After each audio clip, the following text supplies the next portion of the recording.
Bonjour à tout le monde. Reportez-vous, s'il vous plaît, à un passage dans 2 Thessaloniciens, le chapitre 2. C'est un passage qui est plutôt étonnant, sur lequel on s'est tous posé des questions et sur lequel on a encore régulièrement des questions, des nouvelles personnes qui arrivent avec nous, mais même des anciens aussi qui veulent approfondir le sujet. C'est un thème important. Le titre de mon sermon aujourd'hui, la grande apostasie finale.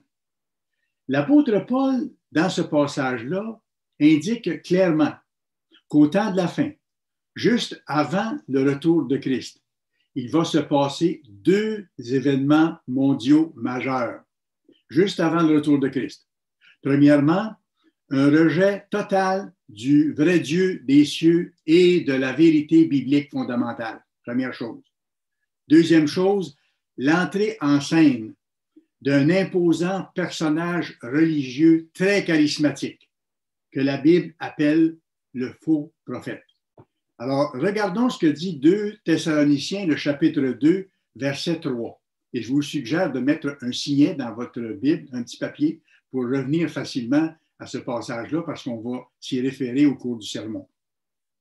Alors, verset 3, Paul dit ceci, pour avertir les chrétiens de ne pas se laisser tromper par quoi que ce soit. Et il indique exactement ce qui va se passer juste avant le retour de Christ. Que personne ne vous séduise d'aucune manière, car il faut que l'apostasie soit arrivée auparavant et qu'on ait vu paraître l'homme impie.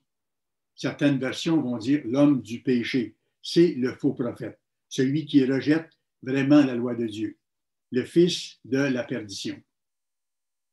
Notre ancienne organisation, l'Église universelle de Dieu, a vécu une apostasie dans les années 90 sous la direction de M. Joseph W. Tkach.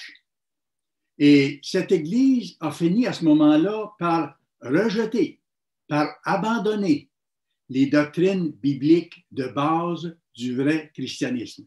Ils ont rejeté le sabbat, ils ont rejeté les fêtes de Dieu, ils ont réintroduit les anciennes doctrines du monde, des fausses églises comme la Trinité et ces choses-là.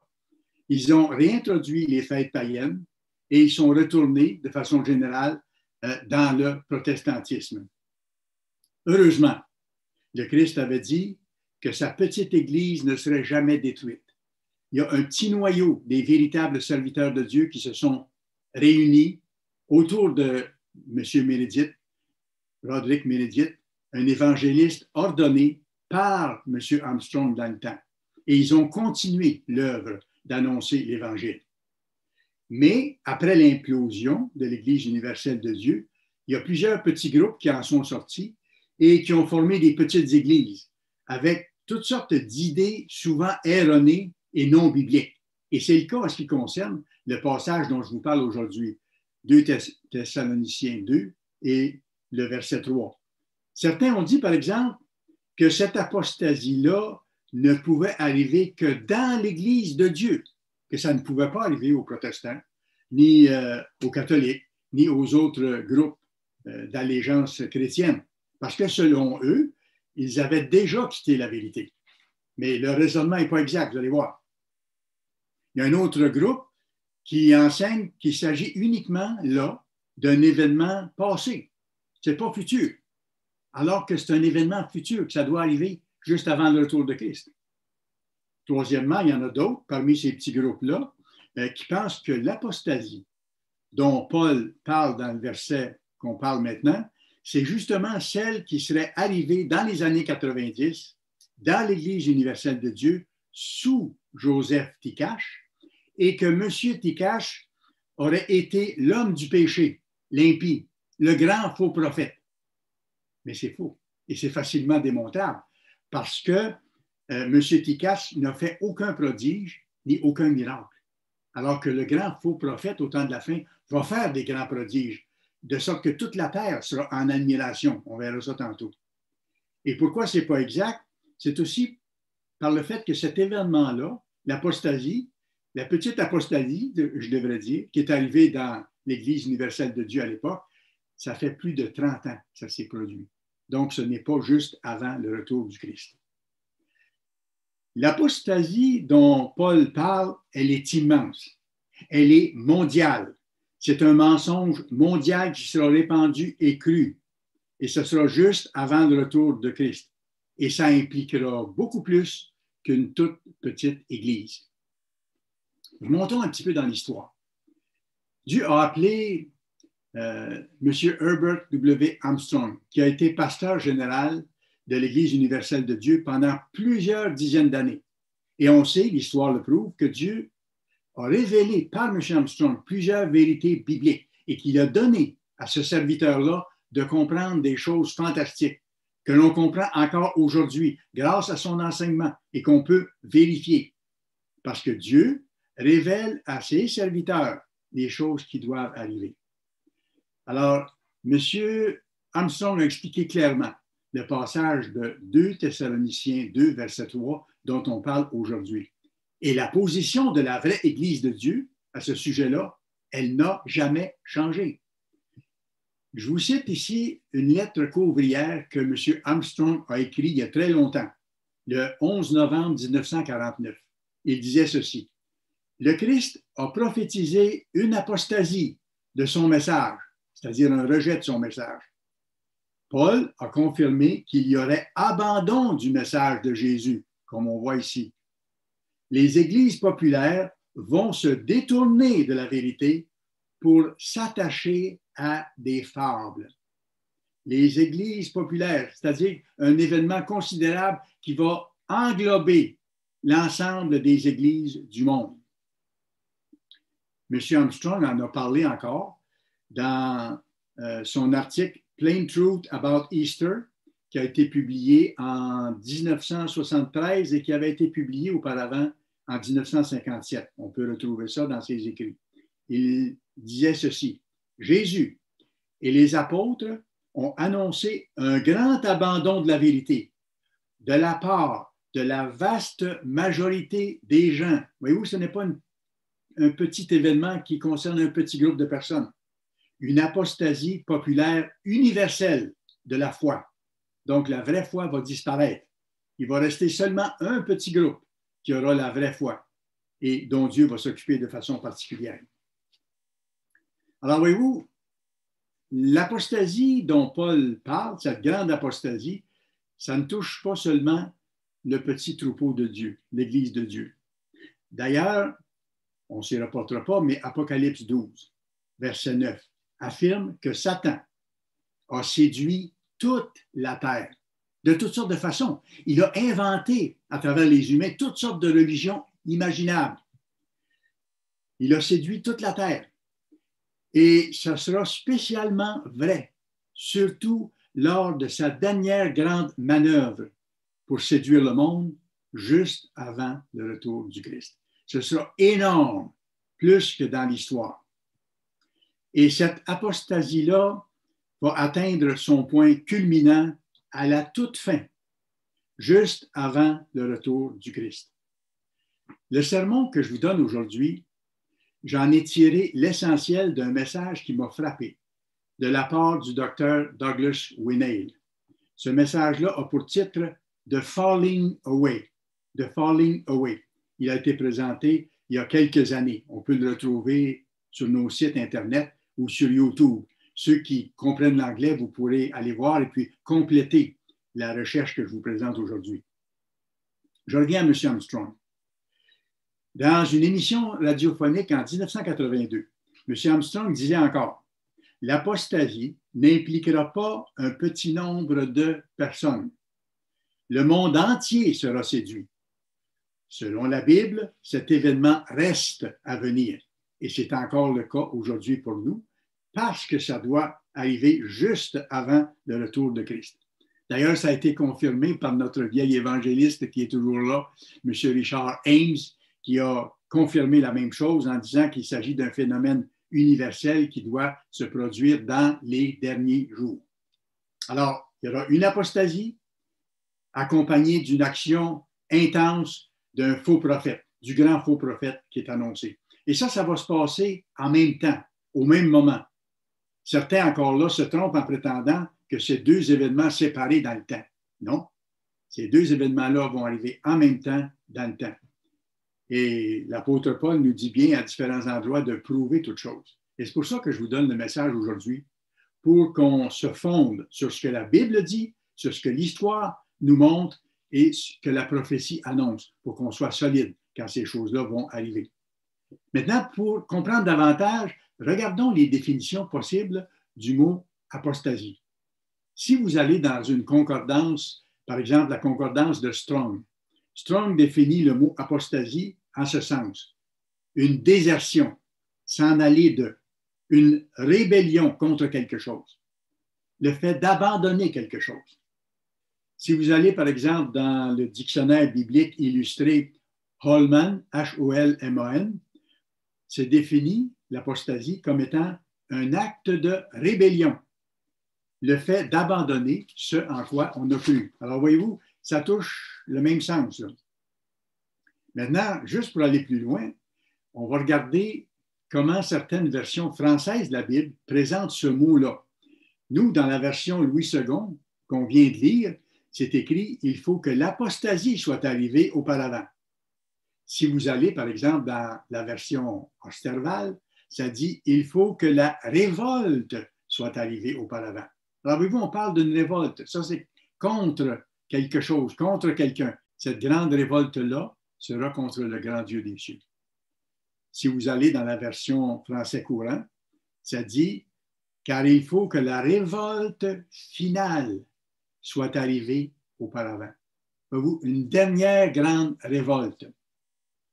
Si vous allez dans la version Parole vivante, ça dit « Il faut que la grande rébellion finale soit arrivée auparavant ».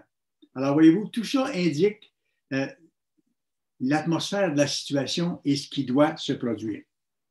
Maintenant, pour aller plus loin, je vais citer un article qui a été publié en 2013 dans notre revue Le Monde de demain, sous la plume de M. Roderick Meredith. Le titre, c'est « Aux portes d'une révolte gigantesque ». Aux portes d'une révolte gigantesque. Et je vous encourage fortement à retrouver cet article-là et de prendre le temps de l'étudier à la lumière de ce que je vous dis aujourd'hui pour aller plus loin et fortifier encore votre fondement dans la foi et dans ce que Dieu veut que nous sachions d'avance avant que ça se produise. Alors, cet article-là, aux portes d'une révolte gigantesque. Vous savez pourquoi? Parce qu'il faut savoir. Il faut être prêt mentalement et spirituellement. Alors, voici ce que M. Meredith mentionne dans cet article-là. Cette révolte dont je vous parle, prophétisée, rejettera presque chaque vestige du christianisme, donc de la vérité biblique, pour encourager ensuite un retour à la religion. Toute la base du vrai christianisme sera niée, rejetée, et on va mettre une autre forme de religion se prétendant chrétienne au-dessus de tout ça. Je reprends, c'est important. Cette révolte prophétisée rejettera presque chaque vestige du christianisme pour encourager ensuite un retour à la religion. Et j'ajouterais sous un faux sauveur religieux, avec l'adoration d'une puissante figure mystérieuse qui se proclamera, comme on le verra tantôt, le Dieu d'un système religieux qui séduira le monde entier. Et M. Meredith continue en disant, êtes-vous prêts à une telle chose? Préparez-vous, comprenez bien ce que la Bible dit et soyez prêts.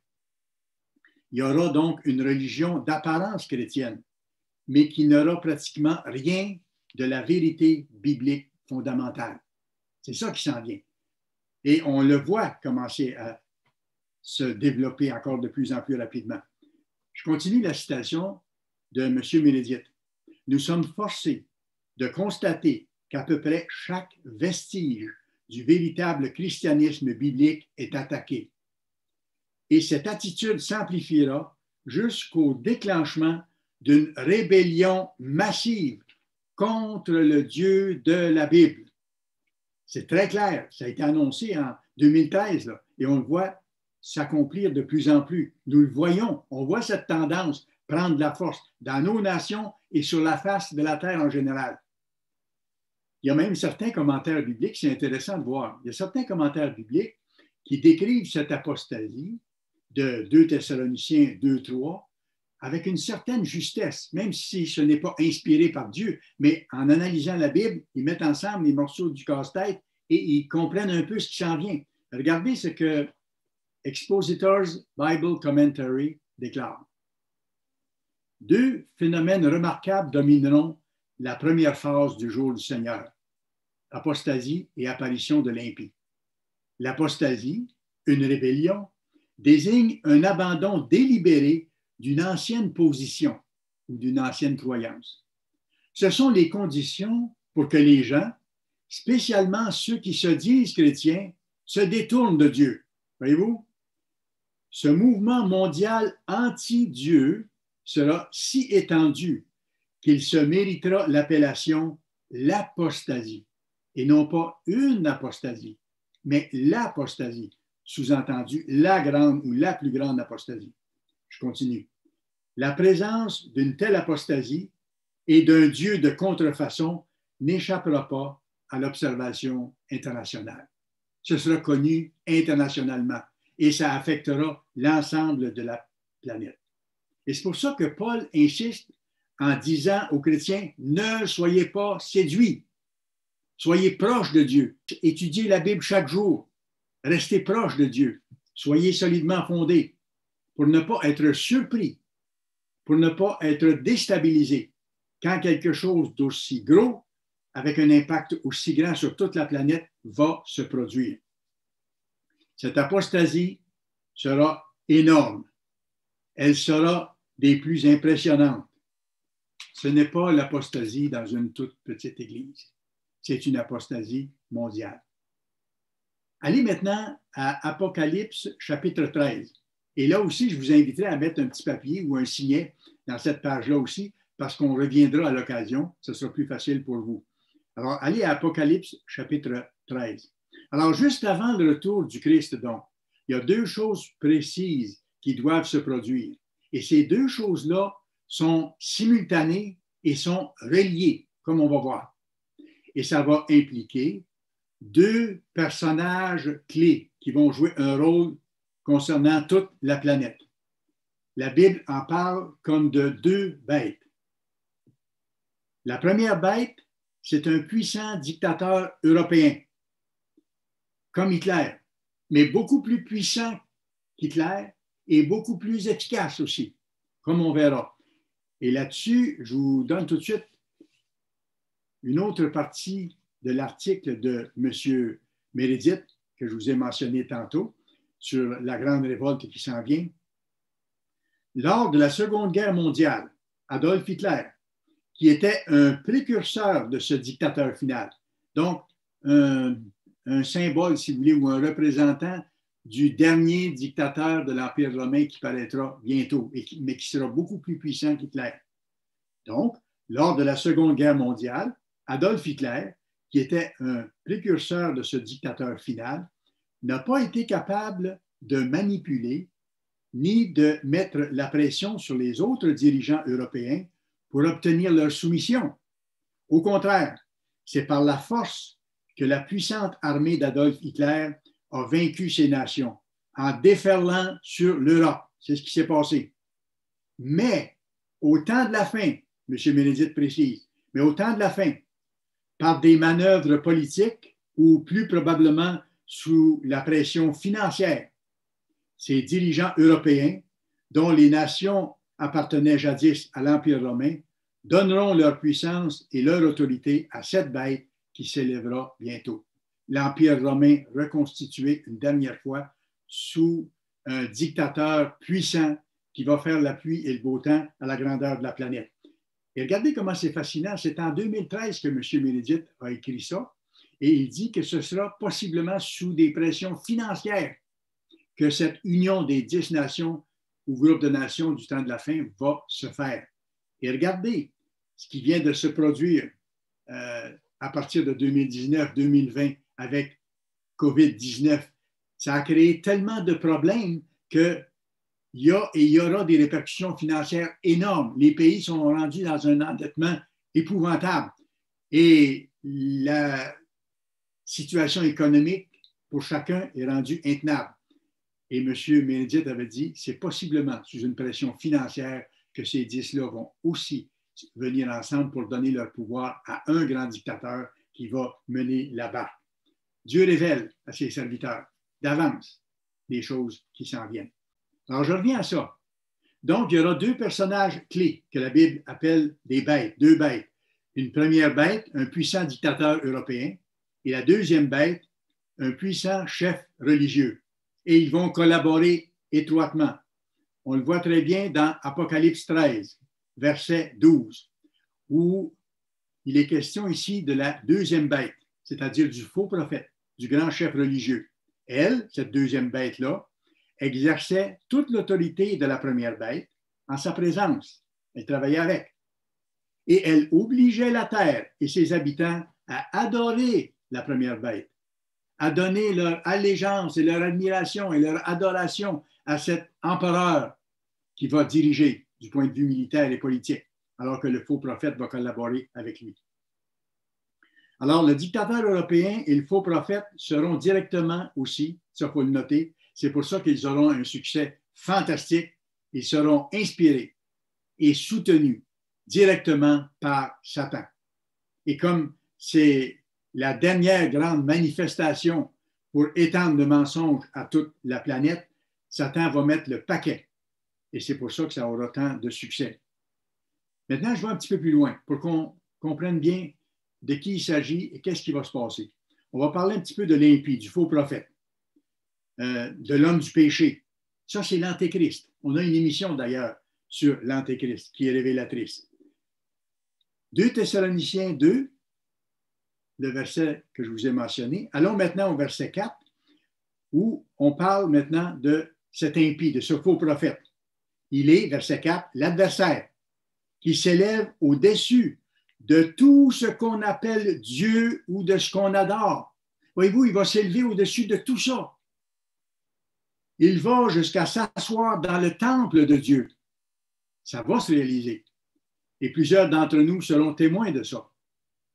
Parce que ces choses-là ne devraient pas tarder à se réaliser. Il dit, il va s'asseoir dans le temple de Dieu. C'est qu'il va aller à Jérusalem. Il n'y aura probablement pas de temple de Dieu à ce moment-là. Ou sinon, ça va se faire très, très vite, mais je ne crois pas. Il n'y aura sans doute pas de temple de Dieu physique à ce moment-là. Mais ce qu'il faut savoir pour comprendre la prophétie, c'est que la Bible déclare clairement que la ville de Jérusalem, c'est le temple de Dieu, c'est la maison de Dieu. Alors voyez-vous, il s'agira que ce faux prophète aille s'établir à Jérusalem pour être assis dans le temple de Dieu, dans la maison de Dieu. Vous irez entre autres voir dans Esdras 3 et le verset 8, où on dit clairement que la ville de Jérusalem, c'est la maison de Dieu. Alors, ce faux prophète-là va aller s'asseoir dans le temple de Dieu. Et là, il va, comme c'est marqué dans le verset 4 de 2 Thessaloniciens 2, il va se proclamer Dieu lui-même. Pas étonnant, parce que le pape a déjà ce titre-là, si vous y pensez bien, parce qu'il porte le titre de vicaire du Christ.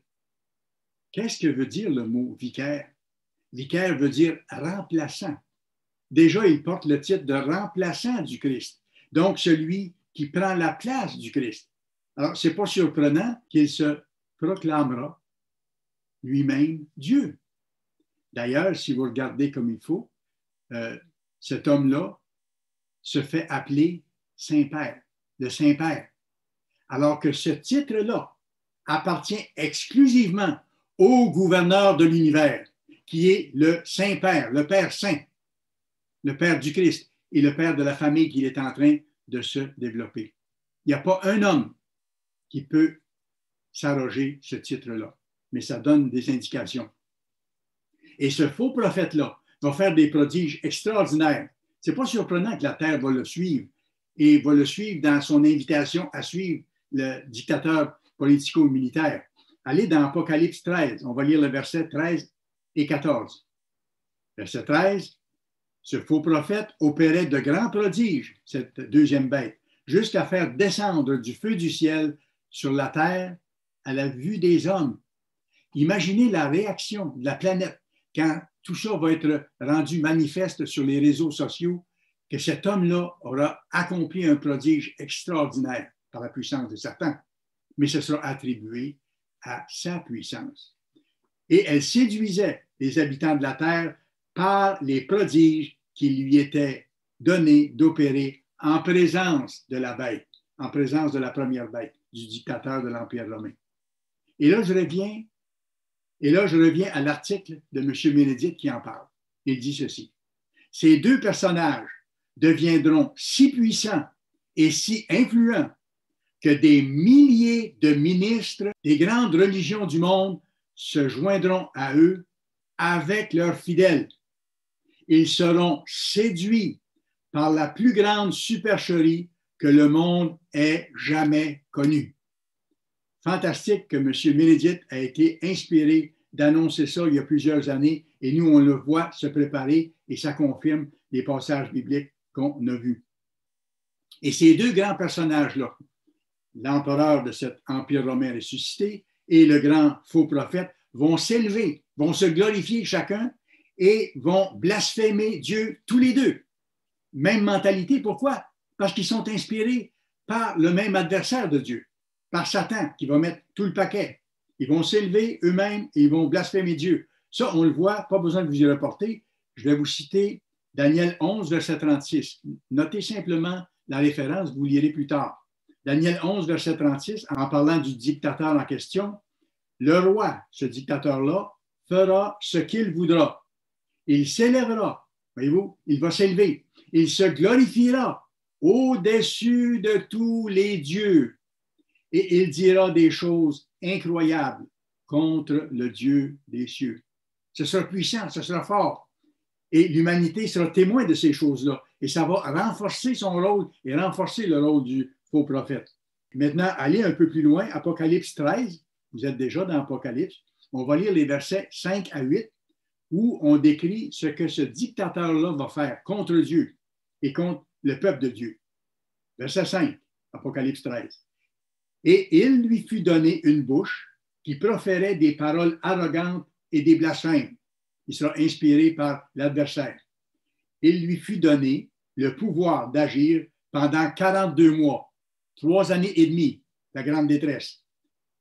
Et elle ouvrit sa bouche pour proférer des blasphèmes contre Dieu, pour blasphémer son nom, son tabernacle et ceux qui habitent dans le ciel. Il lui fut donné à cette bête de faire la guerre aux saints. Oui, parce que c'est une bête politique et militaire en même temps. Il lui fut donné de faire la guerre aux saints et de les vaincre. Et il lui fut donné autorité sur toute tribu, tout peuple, toute langue et toute nation. Ce n'est pas peu de choses. Verset 8, et tous les habitants de la terre l'adoreront. Tous ceux dont le nom n'a pas été écrit dans le livre de vie de l'agneau. Il y a seulement un petit groupe, ceux qui auront reçu l'Esprit de Dieu et dont le nom aura été inscrit dans le livre de vie de l'agneau et qui auront resté fidèles, qui auront tenu bon avec l'aide de Dieu jusqu'au bout. Ceux-là ne seront pas victimes de cette supercherie-là. Et tous les habitants de la terre l'adoreront, ceux dont le nom n'a pas été inscrit dans le livre de vie de l'agneau. Et le faux prophète va faire exactement la même chose. Comme le dictateur, le faux prophète va blasphémer contre Dieu. N'y allez pas, mais je vous cite Daniel 7, verset 25. Notez simplement la référence. Daniel 7, 25. Il, le faux prophète, prononcera des paroles contre le Très-Haut. Il opprimera les saints du Très-Haut et il espérera changer les temps et la loi. D'ailleurs, il a déjà commencé parce qu'il a déjà changé le sabbat en dimanche.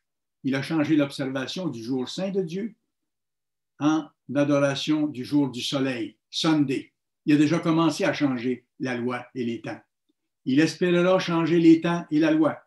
Et les saints seront livrés entre ses mains pendant un temps des temps et la moitié d'un temps, pendant 3 années et demie. Le temps où l'empereur, le grand dictateur, va mener les choses avec ses armées. Et ce qui va arriver, c'est la même chose qui est arrivée au Moyen Âge, dans le temps de l'Inquisition, c'est que ce ne sera pas cette grande fausse Église qui va tuer elle-même les gens, mais ce sera son bras militaire, c'est-à-dire l'Empire romain sous ce grand dictateur. Et cette grande apostasie finale, se prétendant chrétienne, va réussir pour un temps, parce que Dieu a déterminé à quel moment ce sera terminé. Et quand ce sera terminé, ça ne pourra pas aller plus loin. Le Christ va revenir, va intervenir et va mettre un terme à la folie humaine. Alors, voyez-vous, c'est vraiment essentiel de savoir d'avance ces choses-là pour être solide quand ça va arriver. Nos nations israélites ont déjà emprunté le chemin de l'apostasie, ont déjà abandonné grandement les valeurs divines et continuent de le faire. Je vous donne un exemple sur la façon dont ça peut se présenter. L'exemple des États-Unis. L'exemple des États-Unis, il est frappant dans ce sens-là, quand on voit leur histoire. Écoutez, les États-Unis ont été fondés par des hommes qui étaient majoritairement chrétiens et qui basaient leur approche et les institutions du pays sur les valeurs bibliques. Par exemple, un des premiers présidents américains, James Madison, disait que la gouvernance personnelle, comme la gouvernance des nations, doit être fondée sur les principes moraux des 10 commandements. Vous ne voyez pas de président américain qui parle comme ça aujourd'hui, hein? Mais ça, c'est la source. L'histoire des États-Unis a commencé avec ce fondement-là. Ça a changé graduellement et là, c'est en train de changer beaucoup plus rapidement. Je vous donne un exemple de ce que c'était au début. En 1636, l'université Harvard a été fondée. Et vous savez, le guide étudiant qui était donné à chacun de ceux qui allaient à l'université disait ceci, que chaque étudiant considère que le but de sa vie et de ses études, c'est de connaître Dieu et Jésus-Christ. Ça semble impensable aujourd'hui, hein? Ça, c'était le manuel de base des étudiants de l'université Harvard aux États-Unis en 1636. Allons un peu plus loin dans l'histoire. 1782, le Congrès américain a recommandé et approuvé l'usage de la Bible dans toutes les écoles. Parce que la religion du pays, c'était la religion chrétienne basée sur la Bible. Écoutez, les choses ont pas mal changé depuis ce temps-là. Je vous donne une histoire plus récente, là, des changements dans les États-Unis. Ça a été la même chose dans les autres nations israélites, remarquez bien. Et ça va de plus en plus vite. Écoutez, c'est comme un gros caillou là, qui commence à rouler en bas d'une montagne. Au début, il roule à une certaine vitesse, mais plus il avance, plus il prend de la vélocité, plus il prend de l'accélération. Aux États-Unis, en 1963, les prières et la lecture de Bible ont été bannies des écoles. 1963. 1980, par une loi, il a été défendu désormais d'afficher les 10 commandements dans des endroits publics. Un pays qui était fondé sur les 10 commandements, comme on a vu tantôt. Ça, c'est en 1980. 2010, il y a des étudiants qui ont été renvoyés des écoles et des professeurs qui ont été congédiés pour avoir cité la Bible en classe ou pour avoir apporté une copie de la Bible en classe. C'est là qu'on est rendu. Quand je vous parle d'une détérioration, d'un effacement de la vérité, d'un rejet de la vérité de base. Vous avez même eu un récent président aux États-Unis, le président Obama, qui a déclaré ceci. Vous vous en rappellerez peut-être. Quoi que nous ayons été, désormais, nous ne sommes plus une nation de chrétiens. Nous sommes aussi une nation de juifs, de musulmans, de bouddhistes et d'hindous. Une nation de non-croyants. Voyez-vous, on voit comment l'histoire s'est développée de plus en plus vite pour un rejet total de Dieu. Il y a un livre qui a été publié en 2004 sous la plume de M. Schmidt qui s'appelle How Christianity Changed the World. Et je vous résume en gros l'essentiel de ce volume-là qui va dans le sens de ce que je vous dis aujourd'hui. Au cours des 50 dernières années, il y a un mouvement qui s'est développé pour éliminer l'héritage chrétien.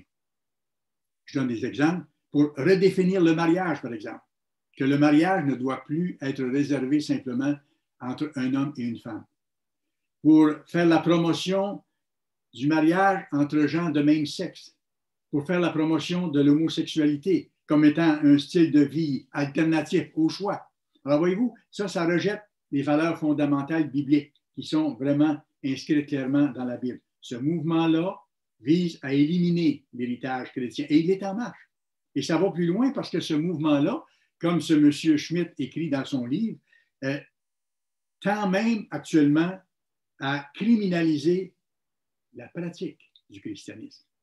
Donc, quelqu'un qui met en pratique le christianisme pourra et peut même actuellement être amené devant les tribunaux, poursuivi en justice.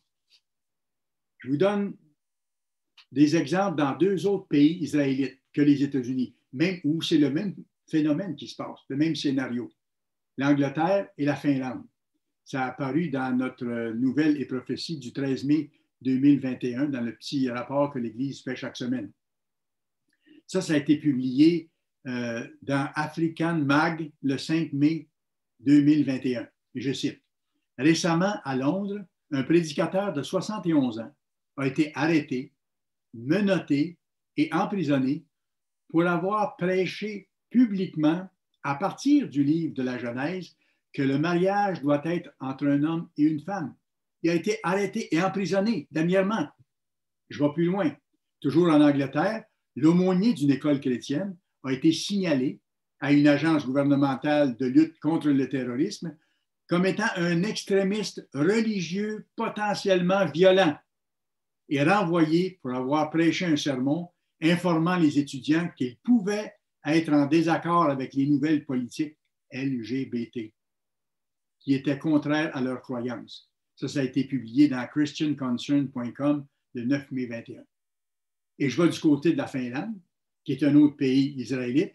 Il y a une politicienne de premier plan qui est également médecin et mère de famille aussi, qui risque actuellement d'être emprisonnée pour avoir exprimé son point de vue biblique sur le mariage et sur l'homosexualité.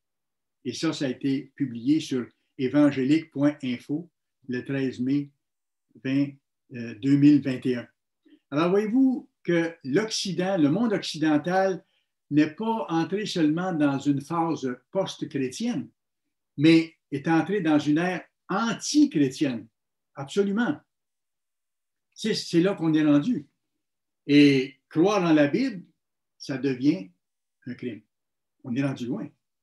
La vérité a disparu et la vérité disparaît de la place publique. Et ceux qui veulent la pratiquer deviennent des cibles comme étant différents de la société et non acceptables par la société, qui se sépare de Dieu de plus en plus.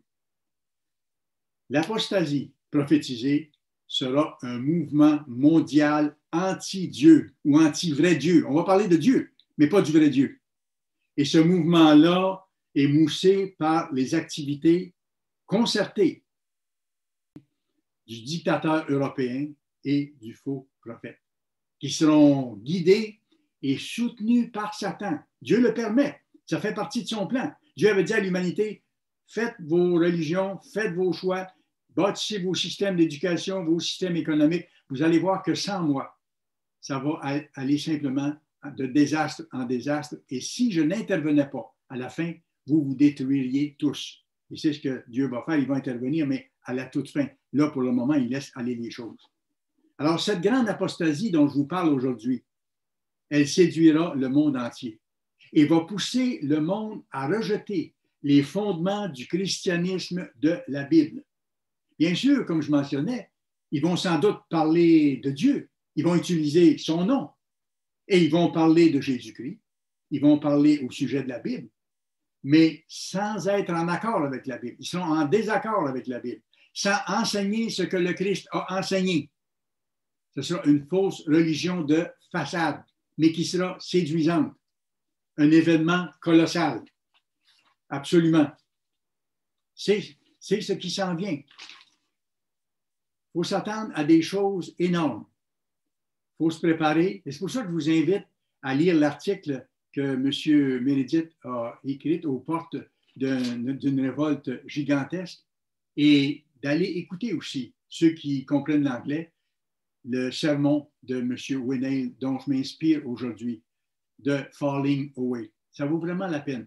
Vous allez pouvoir compléter ce que je vous mentionne aujourd'hui et asseoir encore vos convictions sur une base encore plus solide parce que M. Winnail donne encore beaucoup plus de détails que moi, je peux donner aujourd'hui dans un court sermon pour vous amener à voir où on est rendu dans le temps. Faites-le. C'est important. Au temps où on est rendu, là, on ne peut pas être trop fort. On ne pourra pas être trop fort pour affronter la tempête qui vient. Il y a une tempête parfaite. M. Weston a parlé de ça, une tempête parfaite. Il a écrit là-dessus dernièrement.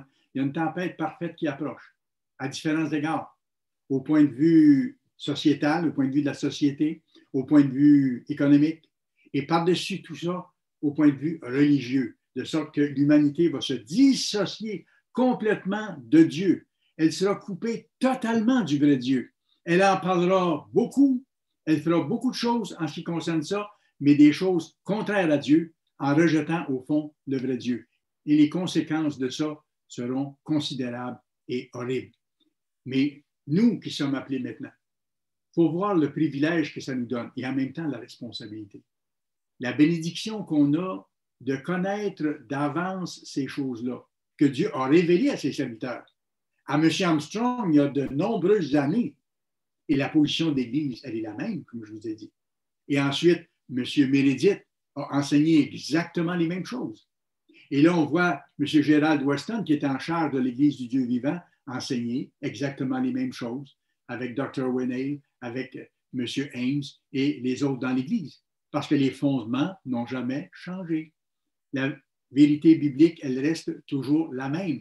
Et si nous la connaissons, c'est parce que ça nous a été donné. C'est une richesse extraordinaire. Il faut l'apprécier. Il faut le dire à Dieu. Il faut continuer à l'approfondir, à se nourrir de cette parole-là chaque jour pour qu'elle devienne nous, pour qu'on en devienne de plus en plus convaincus. Qu'est-ce qui est écrit dans Romains? D'où vient la foi? C'est écrit dans l'Épître aux Romains, sous la plume de Paul, que la foi, elle vient de ce qu'on entend, ce que vous entendez aujourd'hui, ce que j'ai entendu de M. Winnail, ce que j'ai entendu autrefois de M. Armstrong. J'ai eu l'occasion avec mon épouse de le rencontrer déjà. Alors, il dit, la foi vient de ce qu'on entend, et ce qu'on entend vient d'où? Elle vient de la parole de Dieu. Alors, il faut vérifier que la parole de Dieu est bel et bien celle qui est prêchée, et il faut s'y attacher. Et si on s'y attache, et qu'on s'attache à mettre en pratique ce que Dieu nous montre, on sera prêt pour affronter la parfaite tempête qui approche. C'est ça. Et c'est pourquoi je vous donne ce message aujourd'hui qui a une telle importance. Pour qu'on soit conscient que ce qui vient est énorme. Si on pense avoir vu ou avoir lu des choses extraordinaires jusqu'à maintenant, ce qui vient est encore beaucoup plus grand et risquera d'ébranler beaucoup plus de gens qu'auparavant. Et c'est pour ça que le petit peuple de Dieu, ceux qui ont le privilège d'être appelés, d'avoir son Saint-Esprit et qui ont la responsabilité d'en vivre, peuvent passer à travers s'ils font les choses qu'ils doivent faire. S'ils s'accrochent à Dieu, s'ils s'accrochent à leur Créateur et Sauveur Jésus-Christ, notre grand frère, qui veut nous emmener à terme, qui va nous délivrer de toutes ces choses-là, si nous restons fidèles. Alors, voyez-vous, dans le temps qu'il nous reste, nous, il faut vraiment établir les bonnes priorités dans nos vies. Comme dit Matthieu 6, verset 33, cherchez premièrement le royaume de Dieu. Alors, voyez-vous, ça doit être la première chose dans ma vie. Donc, chaque jour, la priorité, c'est d'étudier sa parole et de le prier. Bien sûr, je dois m'occuper de gagner la vie, je dois m'occuper des choses physiques de ma vie, mais je dois organiser ma vie pour que ce ne soit pas mon travail qui me digère et qui m'éloigne de Dieu. S'il faut que je prenne des décisions par rapport à ça, il faut que je prenne les décisions en question, si je veux me rendre au bout. Et je dois mettre Dieu en premier. Chercher d'abord le royaume de Dieu et sa justice. Et là, ça implique beaucoup, parce qu'il ne s'agit pas juste de savoir que le royaume de Dieu s'en vient, et d'avoir une espèce de sentiment de satisfaction intérieure en disant « Je sais que le royaume s'en vient et que ça va libérer l'humanité ». Non, parce que si j'en reste là, que je ne vais pas plus loin, je n'y serai pas. Je ne pourrai pas passer à travers. Cherchez premièrement le royaume et la justice de Dieu. Il y a un énorme « et » entre les deux. Il faut que ça aille ensemble. C'est-à-dire que oui, j'attends le royaume. Ça me réjouit, ça m'encourage. Mais en même temps, il faut que je cherche à vivre selon les lois de Dieu, à chercher la justice de Dieu. Et si je fais ça, je serai prêt à traverser avec l'aide de Dieu les tempêtes qui viennent et à être debout même devant le Christ lorsqu'il paraîtra. C'est ce que la Bible nous dit, c'est ce que la Bible nous montre. Et écoutez, pour ceux d'entre nous qui sont dans l'Église déjà depuis un certain nombre d'années, on a vu des tempêtes. Il y en a eu. Et Dieu nous a permis de passer à travers. Parfois, ça a été plus difficile, parfois moins, mais ça a toujours été très exigeant. Et en cours de route, il a fallu sacrifier des choses pour garder nos priorités. Et il va falloir que ça reste la même chose jusqu'à la fin. Se confier à Dieu. Et moi, j'aime ça. Il y a un passage dans la Bible qui m'encourage tellement quand je regarde le psaume 116 au début. Ça dit « J'aime Dieu car il entend mes prières, mes supplications. J'aime Dieu car il entend mes prières, mes supplications. C'est lui qui me délivre. C'est lui qui va me délivrer totalement et qui va vous délivrer. Si vous le priez, si vous le suppliez, si vous mettez les bonnes priorités, cherchez d'abord le royaume de Dieu, développer son caractère en mettant en pratique les lois qu'il nous a révélées. Des lois de bonheur, dans le fond, qui peuvent rendre simplement notre vie plus agréable, plus positive, qui nous gardent à l'esprit les choses qu'il faut et ne pas laisser, dans le temps qu'il nous reste, les choses du monde envahir notre cerveau, les choses négatives ou les choses sales du monde ou les choses qui ne sont pas conformes à la beauté des choses de Dieu. Laissez ça à l'extérieur. Vous savez, Dieu nous a créés en tant qu'êtres humains libres. Et il faut exercer cette liberté-là avec l'aide de Dieu de bonne façon.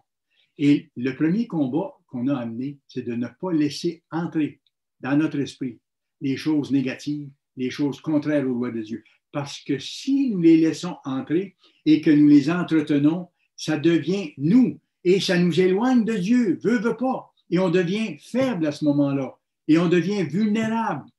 Et on peut devenir encore plus exposé au piège de Satan.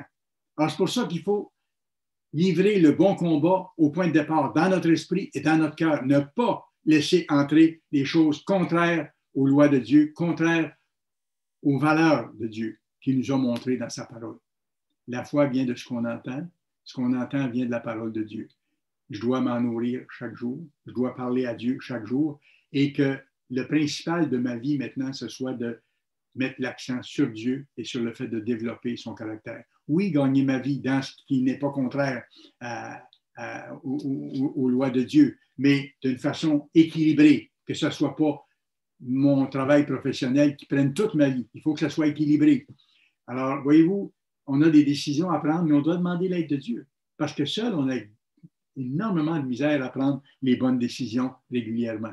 On est exposé à tellement de choses. Et l'adversaire sait nos points faibles. Et soyez assurés que c'est là-dessus qu'il va travailler. Il sait qu'il vous a déjà eu sur tel point ou sur tel autre, et il va ramener la même vieille recette qui a donné pour lui des bons résultats. Alors nous, sachant ça, il faut être sur nos gardes. Et puis dès que ça vient, dès que cette idée-là vient, changer d'idée, demander à Dieu son aide, penser à d'autres choses, changer d'endroit, faire ce qu'il faut pour ne pas laisser entrer ces choses-là. Parce que c'est comme une odeur qui entre en nous. C'est comme une atmosphère qui entre en nous, qui est contraire aux voies divines et qui nous affaiblit. Dieu nous a promis tout ce dont on a besoin pour être capable d'arriver au but. Comptons sur lui. C'est ce qu'il faut faire. Mais ce qui s'en vient est énorme. Et c'est pour ça que je vous donne aujourd'hui le message que je vous donne, pour qu'on sache d'avance les choses qui viennent et que ce ne soit pas une surprise quand ça arrivera. C'est en train de se préparer. Je vous ai donné des exemples tantôt de ce qui se passe sur la scène mondiale dans les pays israélites et même dans d'autres pays, mais dans les pays israélites en particulier, où on rejette Dieu, où on rejette les valeurs bibliques, où on est prêt même à amener en cours ceux qui veulent mettre en pratique les lois de Dieu, où on n'accepte plus la vérité, où les gens veulent se tourner vers des fables, ils ne veulent plus entendre parler de ça. Alors, on est dans ce monde-là. Nous, il faut tenir ferme et se fortifier à l'intérieur de la tempête. Et c'est possible. Dieu a sorti les Israélites d'un pays d'esclavage où c'était impossible pour eux de sortir. Il ne faut pas s'inquiéter de ce qui va nous arriver. Il faut s'inquiéter, est-ce que je suis prêt? Si je suis prêt, Dieu va s'arranger pour que les bonnes choses m'arrivent au bon moment. C'est ça, exactement. Ce sont des promesses que le Dieu de toute fidélité fait. Maintenant, en terminant, je vous ramène à l'article dont je vous ai parlé, l'article de M. Meredith, aux portes d'une révolte gigantesque. Et je vous encourage vraiment à retrouver l'article en question, à prendre le temps de le lire. Ça va compléter ce que je vous montre aujourd'hui, puis ça va vous fortifier dans la foi, savoir ce qui s'en vient et savoir comment réagir face à ça et comment vous préparer. Alors, je vous cite maintenant le passage où il dit ceci. À la fin de la présente époque, la vaste majorité de l'humanité sera séduite. On parle de la vaste majorité de l'humanité sera séduite et entraînée dans une révolte sans précédent contre le Créateur de toutes choses. Alors, dans le fond, ce qui va se passer, c'est que Satan, qui a un jour essayé d'aller au trône de Dieu pour le renverser et prendre sa place, va agir par personne interposée, par le faux prophète et le grand empereur sur l'Europe unie bientôt. Par personne interposée, il va agir pour rejeter le Créateur, pour établir le mensonge universel. À la fin de la présente époque, la vaste majorité de l'humanité sera séduite et entraînée dans une révolte sans précédent contre le Créateur de toutes choses. Toutefois, il y aura un petit troupeau, et ce petit troupeau-là est mentionné dans Luc 12, verset 32, une toute petite église. On ne sera jamais une grande église. On sera une grande église après le retour de Christ, quand tous les êtres humains qui auront survécu à la Troisième Guerre mondiale et à la Grande Détresse seront appelés, pourront se convertir et pourront faire partie de l'Église. Là, l'Église deviendra de plus en plus grande sur la face de la terre. Toutefois, il y aura un petit troupeau qui suivra encore les instructions du Christ et des premiers apôtres. Parmi ces chrétiens qui garderont les commandements, certains seront protégés dans un lieu de refuge et échapperont au martyre qui frappera les autres. Ce groupe de gens est symbolisé par l'Église de Philadelphie, à laquelle le Christ déclare dans Apocalypse 3, verset 10, « Parce que tu as gardé la parole de la persévérance en moi, je te garderai aussi, je te protégerai à l'heure de la tentation. » Ça, c'est l'heure de la grande détresse qui va venir sur le monde entier pour éprouver les habitants de la terre. C'est à eux, M. Meredith continue, il dit ceci, c'est à eux que Dieu adresse cette promesse qu'on trouve dans Apocalypse 12, verset 14. Et les deux ailes du grand aigle furent données à la femme, à l'Église fidèle, ceux qui sont philadelphiens, afin que cette Église s'envole au désert vers son lieu, où elle est nourrie un temps, des temps et la moitié d'un temps, 3 années et demie, 42 mois de la grande détresse, où l'Église est nourrie un temps, des temps et la moitié d'un temps, loin de la face du serpent. Ce groupe de chrétiens fidèles sera protégé sur la terre pendant 3 ans et demi, tandis que de terribles persécutions feront rage. Reportez-vous, s'il vous plaît, pour un dernier verset très encourageant dans Luc chapitre 21. Luc chapitre 21. Alors, voyez-vous pourquoi c'est si important de comprendre ce qui s'en vient, la grande apostasie finale qui va très bientôt éclater complètement, qui est en préparation. Tout se prépare sur la face de la terre pour ça. À un moment donné, ça va éclater et ce sera là. Alors, c'est important qu'on sache d'avance, qu'on connaisse d'avance la venue de cette apostasie unique, énorme. Pourquoi? Pour ne pas penser comme certains que c'est quelque chose qui est passé, dont on n'a pas à se soucier. mais que c'est quelque chose qui vient, qui approche. Au contraire, ce n'est pas passé, mais c'est à venir. Et c'est à venir juste avant le retour de Christ, comme on a vu par plusieurs textes. Deuxièmement aussi, pourquoi est-ce que c'est si important qu'on réfléchisse à ça aujourd'hui, en ce beau sabbat que Dieu nous donne? C'est pour nous préparer mentalement, savoir ce qui vient, savoir ce qu'il nous faut faire pour rester proche de Dieu, pour s'approcher de Dieu et rester proche de lui, pour se préparer mentalement, pour se préparer émotionnellement aussi, pour pas qu'on soit bouleversé lorsque ça va arriver. On savait, on sait, et pour se préparer surtout spirituellement. Parce que si Dieu est avec nous, qui sera contre nous, comme c'est marqué? Dieu va nous amener à terme, à nous d'être fidèles. Regardez ce qui est mentionné dans Luc, chapitre 21 et le verset 36. D'ailleurs, commençons au verset 34. Ça vaut la peine parce qu'à partir du verset 34, il nous dit ce qu'il faut éliminer de nos vies pour ne pas être encarcané là-dedans et pris avec ceux qui seront pris dans la grande détresse et ceux qui seront pris dans le grand mensonge qui vient ou ceux qui seront pris par le fait de ne pas être assez prêts pour être amenés au lieu de sécurité. Verset 34. Prenez garde à vous-même, donc faites attention, de crainte que vos cœurs ne s'apesantissent par les excès du manger et du boire et par les soucis de la vie. Donc, les choses matérielles. Il ne faut pas que ça soit en premier dans notre vie. Et il ne faut pas que ce soit ça qui mène notre vie et qui dirige toutes nos émotions et nos pensées. Voyez-vous? Cherchez premièrement le royaume et la justice. Ici, il dit, faites attention. Ne laissez pas vos cœurs s'apesantir dans les excès de manger et de boire, d'en s'occuper prioritairement et principalement et de tout cœur des choses physiques et par les soucis de la vie. Les soucis de la vie, ils sont là. Mais Dieu va nous aider à les traverser si on ne les met pas en premier dans notre vie. Si on met Dieu en premier, on vient toujours là. Si on met Dieu en premier, il sera avec nous. Et on passera à travers les soucis de la vie. Il dit, prenez garde à vous-même, de crainte que vos cœurs ne s'apesantissent par les excès du manger et du boire et par les soucis de la vie, et que ce jour ne vienne sur vous à l'improviste, qu'il ne vous surprenne. Et c'est pour ça que je vous donne le message aujourd'hui et que je l'absorbe moi-même. J'y ai réfléchi beaucoup et je dois y réfléchir encore parce que c'est notre préparation. Verset 35. Car ce jour viendra comme un filet sur tous ceux qui habitent sur la surface de la terre. Donc, ça va se passer rapidement à un moment donné. Là, les événements se préparent, mais à un moment donné, ça va éclater. Et quand ça va éclater, il faudra déjà être prêt. C'est pour ça que je vous donne le message d'aujourd'hui. Et regardez le verset 36, sur lequel je voulais surtout attirer votre attention en conclusion. Le Christ nous dit ceci. Veillez donc, veillez. Regardez ce qui se passe sur la scène mondiale. Surveillez ce qui se passe sur la scène mondiale. Mais surveillez l'état de votre cœur aussi, pour que vous soyez prêts. Veillez sur l'état de votre cœur, veillez sur les événements et soyez prêts. Veillez donc et priez en tout temps. Donc, restez en contact avec Dieu. Qu'il soit le premier, cherchez premièrement le royaume et sa justice. Priez-le chaque jour, parlez avec lui, lisez chaque jour sa parole. Veillez donc et priez en tout temps. Pourquoi?